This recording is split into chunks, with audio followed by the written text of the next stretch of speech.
California's Attorney General may be in some hot water following a recently released Congressional Inspector General report. Here's One America's John Hines from Washington. As the court proceedings surrounding the case of indicted former House IT worker Imran Awan drag on, new information is coming to light that reveals a connection to former Democratic Congressman and current California Attorney General Javier Becerra, according to a House of Representatives Inspector General's report. Now, the Inspector General report about the hack on Congress singles out one particular server. It's called the House Democratic Caucus server. Javier Becerra was the chairman of the House Democratic Caucus. And so what this IG report found is that the exact same time that the DNC was hacked, the House Democratic Caucus server was also hacked.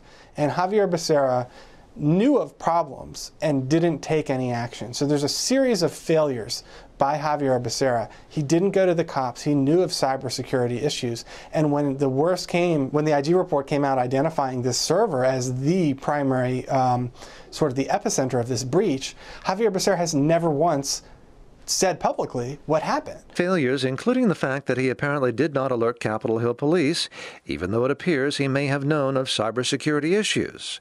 And even since the House IG report identifying the Democratic Caucus server as the epicenter of the hack, Becerra has apparently never said publicly what happened, according to Luke Rosiak, an investigative reporter for the Daily Caller. Rosiak says further a Becerra aide noticed problems, and he reportedly fired one of the Awans likely responsible for the breach server. But it appears someone, possibly one of the Awans, kept logging onto that server anyway. Awan kept logging in anyway, and they knew that he continued to log in anyway, and they still didn't go to the police. The IG report comes out, and it found that there were indications that 17 members of Congress's data was being funneled onto Javier Becerra's Democratic Caucus server.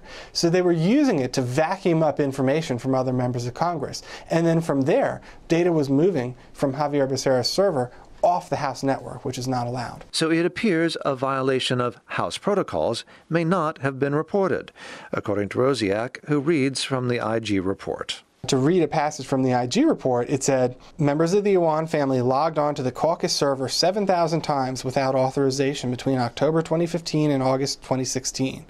The logins suggested that the server is being used for nefarious purposes and elevated the risk that individuals could be reading and removing information. The IG report was about the overall hack on Congress, allegedly by the Awans, but the key piece of evidence was the server belonging to the Democratic Caucus, of which Becerra was chairman, says Rosiak, and that server and its evidence disappeared. Now, what happened next, I think, is the biggest smoking gun in this whole Imran Awan thing, and a lot of people don't, gets lost in this big confusing story.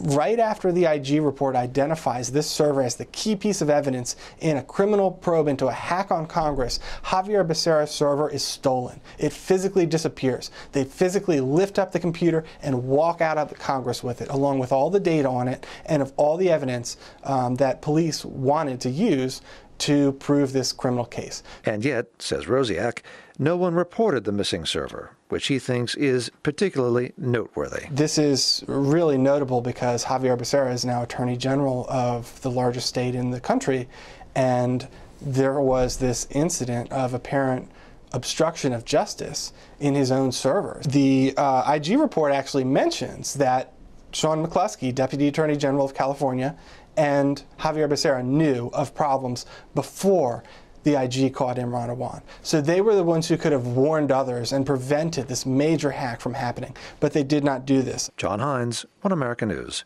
Washington. We can use your help. Call your cable provider and kindly demand that One America News is added to your lineup. Call today.